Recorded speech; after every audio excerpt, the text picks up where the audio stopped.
Fabulous tale. You know how ghost stories turn into legends. Ghost stories? There's probably little basis for truth in it, but you see, this parchment seems authentic enough, and that's why Padre Felipe wished to examine it. Tell me about it. All right. It seems that when this mission was built, back in 1771, a band of savages struck in the dead of night. They captured an unfortunate monk and they tortured him until he went mad. He was tied to this very tree.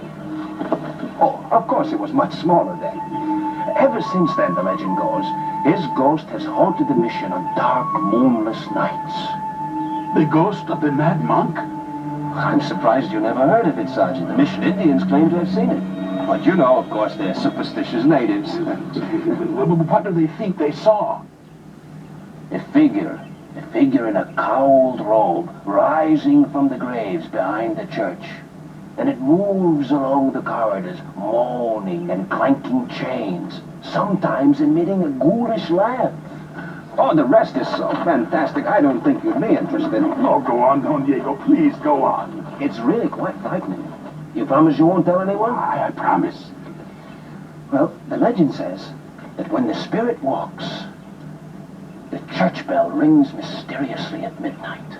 It is regarded as a warning of some dire event to come. A warning? An omen of death, like the hoot of an owl.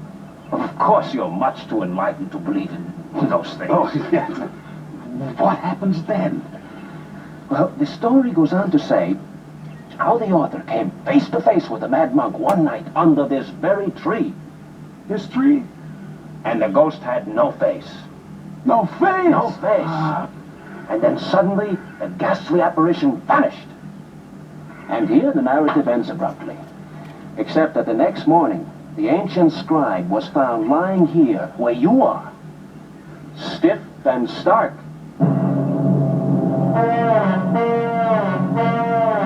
Dead? Exceedingly so. Lancet.